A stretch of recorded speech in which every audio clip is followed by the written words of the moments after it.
Believe it or not, there is more to Pride than rainbows and glitter.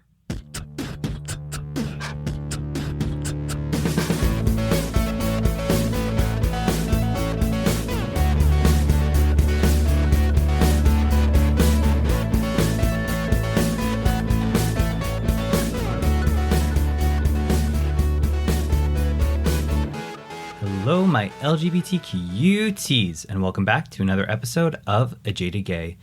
I'm Rob Lovelace, and today I am a non-jaded gay because I sobbed earlier this week, and it was much needed. I mean, don't get me wrong, they were not happy tears. I was very upset, and yeah, it didn't feel great crying in the moment, but afterwards I realized just how much I was holding in, and it was nice to just get that emotional release and cry it all out. I also slept like a baby that night because I was exhausted, so I mean, it might be kind of weird to be a non-jaded gay because of that, but I'm feeling okay now. Like Ariana Grande said, no tears left to cry. For now. Give me another week, I'm sure I'll be crying again. Anyway, on with the episode. So as you know, June is Pride Month. We're now at the end of the month, so I'm sure you've been seeing all the Pride celebrations going on across the country. Probably seen all the brands release their rainbow merchandise, which I'm sure will be gone promptly on July 1st because, it's become just a big corporate marketing vehicle. And, when I was younger, I knew that June equaled Pride. I saw all the rainbow merchandise, all the advertisements, but I didn't really know why the month was dedicated to gay pride. And I mean, many of us didn't learn about LGBTQ plus history in school. And when I paid a little more attention, I learned that Pride commemorates the Stonewall Riots that took place in June 1969. But I also realized not as many people, even within the gay community, know that much about the Stonewall Riots, and that there's still some misconceptions. So today's episode is going to be a little history lesson, but first, tarot time.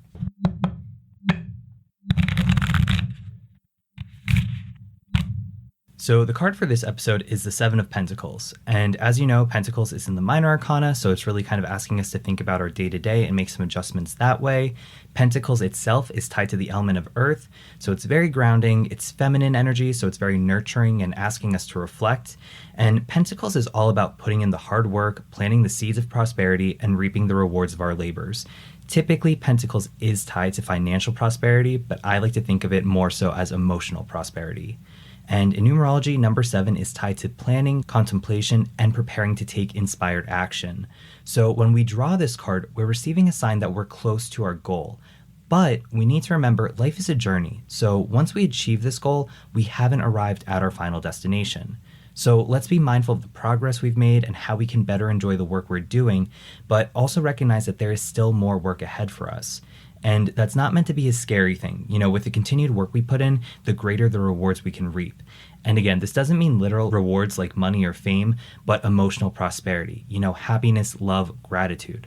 So let's value and celebrate the energy we're putting into the work we're doing today because we are investing in ourselves and setting ourselves up for long-term success and happiness. And with that in mind, let's get into the Stonewall Riots. So to kick off, let's take a walk down memory lane. Back in August of 2022, we talked about how the Mafia owned gay nightlife in the 1960s. And at the time, it was illegal to be gay in New York City, and as a result, it was illegal for bars to serve gay men. And for gay bars, they were frequently raided, and when they were, those arrested would have their names published in the paper. And because of that, they could lose everything. Their family, friends, jobs, it was all over. And oftentimes, men who were outed in a raid would move away and have to start over somewhere else because they were essentially pariahs in their neighborhoods. Now, to get around these laws, some formed private bottle clubs, and these clubs were considered organizations instead of bars. They required membership, and many gay men would use fake names and aliases. They didn't require liquor licenses, so they were less susceptible to police interference. And as a result, owners were able to overlook health and safety concerns. Now, this is where the Mafia comes in. They saw a strategic business opportunity to buy cheap properties, convert them into gay bars, and operate them as private bottle clubs in order to avoid state liquor laws. And these seedy clubs also provided them a dedicated place to conduct their business. So I'm going to play a clip from that episode just to give a little background on that. And if you haven't already, check out this episode. I've included the link to it in the show notes. So here we go. Now, this brings us to the Genovese family. They were an Italian-American mafia crime family and one of the 5 families that dominated organized crime in New York City and New Jersey. By the mid-1960s, the Genovese family controlled the majority of gay bars in Greenwich Village, which was emerging as a gay hub at the time. Now, they weren't setting up these gay bars out of the goodness of their hearts. There were a couple reasons for doing this. One, they were making money by running gay bars on the underground, And two, these establishments usually served as fronts where they could conduct illegal activities such as extortion, gambling, and drug dealing. And we will get to the extortion. So now let's take a quick pause on the mob dealings and turn our attention toward a restaurant called Bonnie's Stonewall. It originally was a horse stable, so let's hope that they cleaned it thoroughly before it became a food and beverage establishment. And it was later renovated and turned into a speakeasy and then a legitimate cocktail bar before becoming the restaurant. But in 1964, Bonnie's Stonewall was destroyed in a fire, and this is where the Mafia comes in. In 1966, a young Genovese family member named Tony Loria, aka Fat Tony, so I'm assuming he was quite thin, he purchased the property for next to nothing. He did a cheap renovation and bada bing, bada boom, the Stonewall Inn opened as a gay bar. And just for reference, because gay bars were being run on the down low, they were sleazy dumps, and Stonewall was no different. In fact, let's just go through some of these details here. Bartenders at Stonewall did not have access to running water behind the bar, so they often served drinks in dirty, used glasses. I mean, I guess the alcohol kills the germs, but still, that's disgusting. Also, the alcohol served at the bar, which was rumored to be stolen or bootlegged, was actually watered down and sold to patrons at top shelf prices. And lastly, Stonewall lacked a rear exit, kinky. So there was only a narrow front door as the only means of escape in the event of a fire or emergency. Now remember, this was being operated as a private bottle club, so there was less concern surrounding police interference, which is why Fat Tony was able to get away with these health and safety concerns. Additionally, the Genovese family was bribing police between $1,200 and $2,000 a month to turn a blind eye to Stonewall's activities. And again, because Stonewall required a quote-unquote membership, both gay men and mobsters were required to sign in when they entered the bar. But they often used fake names or nicknames so that gay men could avoid being outed and mobsters could avoid legal ramifications.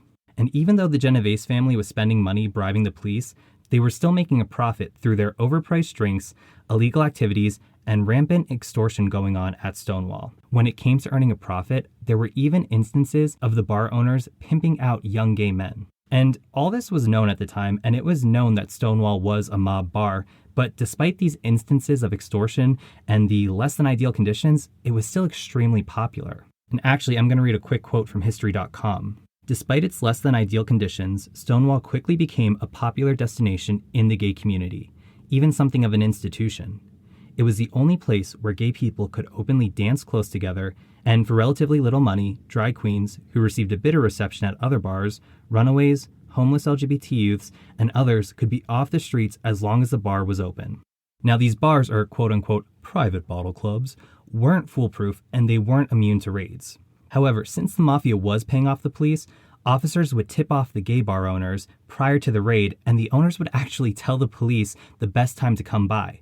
So they'd be like, oh yeah, it's our turn this month to be raided. Cool. Can you come in at 4 because we only have 2 people in, and then we'll be ready for our 7 o'clock rush, so that way, it's not affecting business hours. Okay, so hey, it's me, present day Rob, getting back to the episode. Now, there is a lot of history and historical figures associated with the Stonewall Riots, but I'm just going to be giving an overview of it because I want to talk more about how this event really launched the movement for Pride. But I would definitely encourage you to read The Stonewall Riots Coming Out in the Streets by Gail E. Pittman, which I'll reference several times in this episode. And there's also a ton of movies and documentaries about the Stonewall Riots, so check it out. There's a lot of good information out there. Anyway, during the early morning hours of June 28th, 1969, the Stonewall Inn was raided by police, and patrons were pissed because the bar wasn't tipped off.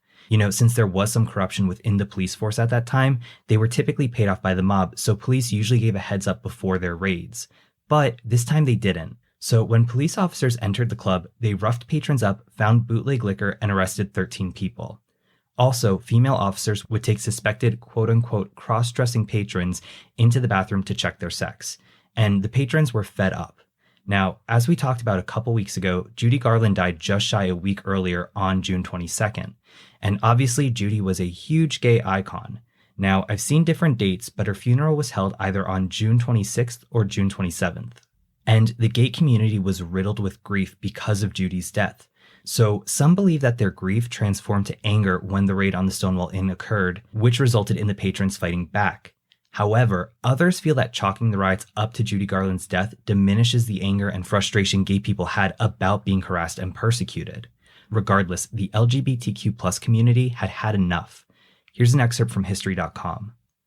Fed up with the constant police harassment and social discrimination, angry patrons and neighborhood residents hung around outside of the bar rather than disperse, becoming increasingly agitated as the events unfolded and people were aggressively manhandled.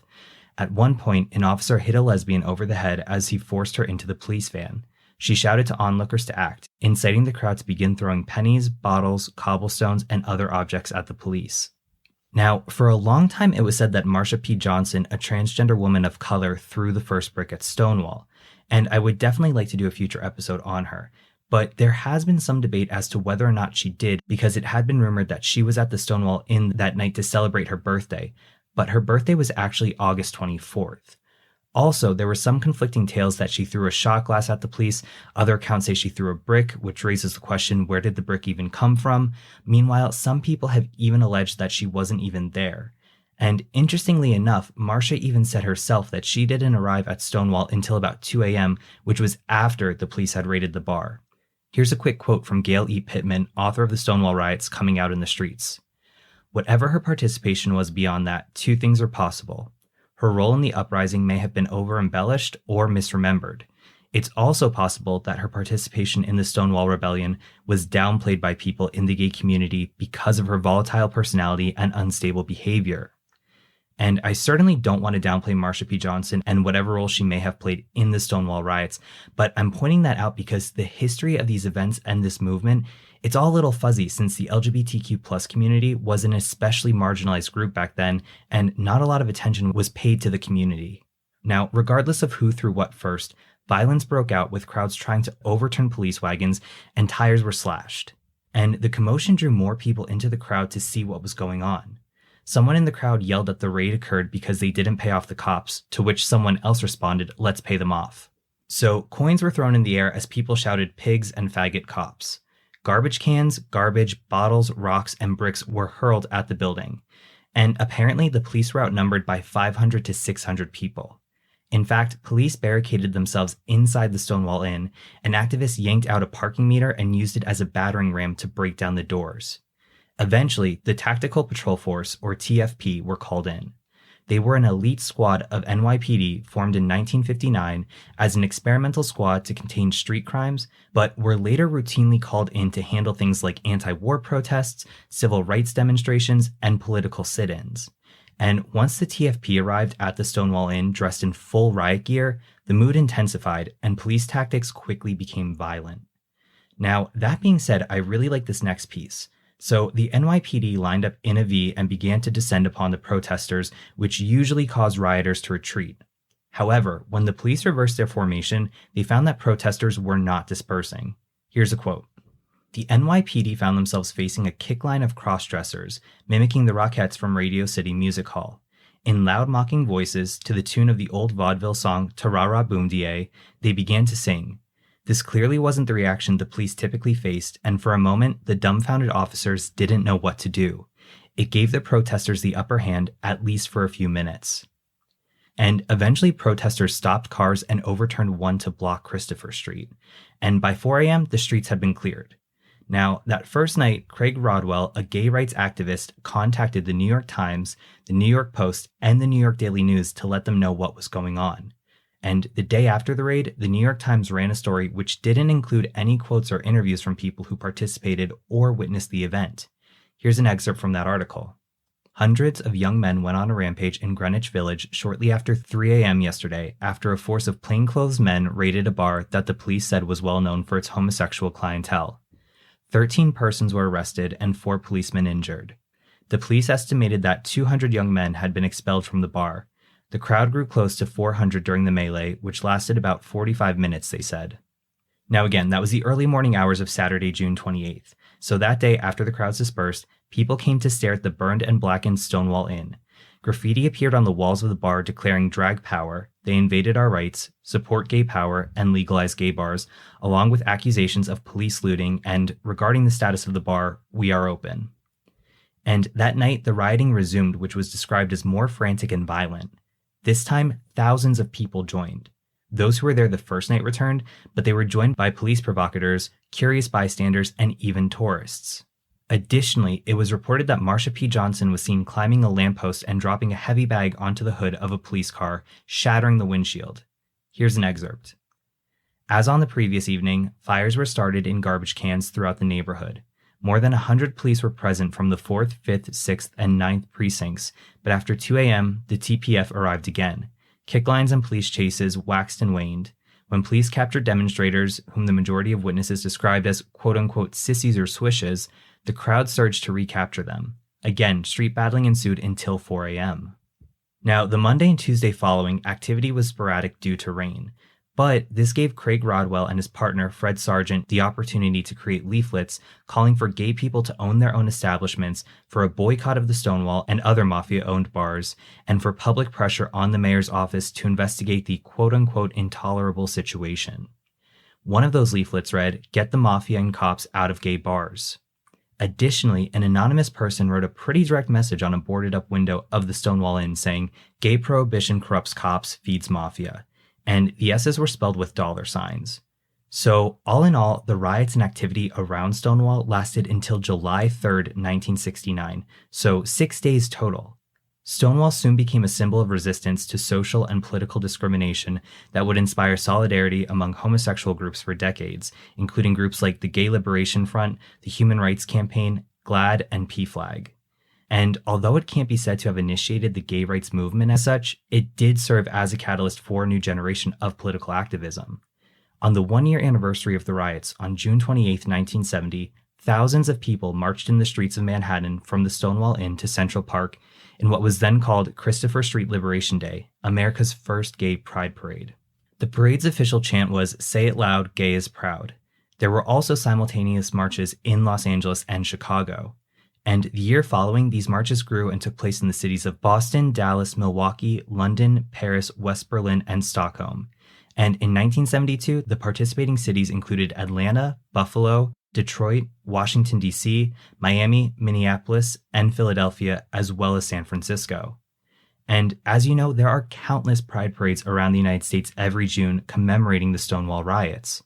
And the Stonewall Inn is still operating as a gay bar today. And in 2016, President Obama designated the site as a national monument in recognition of the area's contribution to gay rights.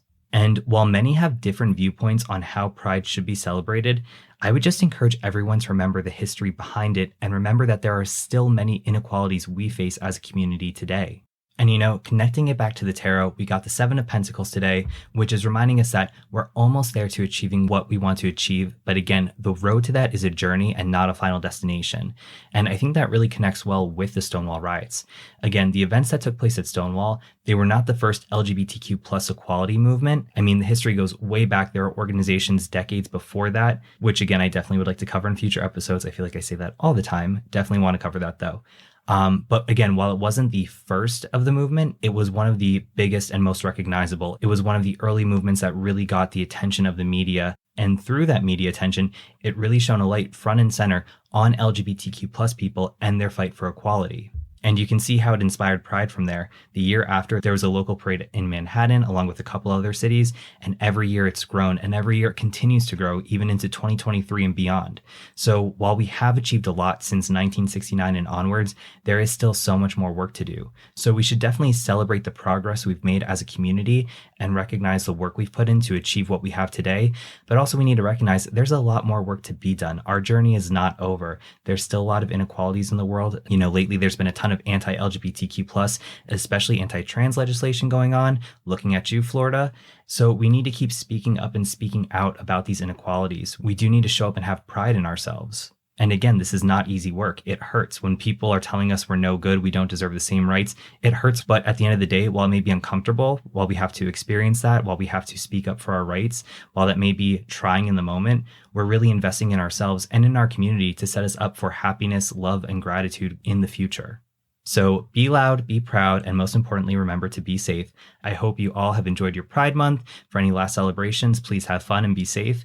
And again, while you're celebrating, remember where the roots of Pride come from. And maybe share this episode with a family member or friend to remind them of Pride's roots.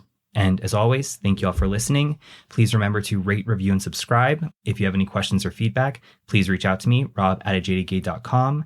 You can follow the podcast on Instagram, TikTok, SoundCloud, and YouTube at @ajadedgaypod. You can follow me personally on Instagram at rob_loveless. And also please consider signing up to support the podcast on Patreon for as little as $1 a month. There are tons of goodies that come along with that. So check it out. And thank you again for your support. And remember, every day is all we have. So you got to make your own happiness. Bye.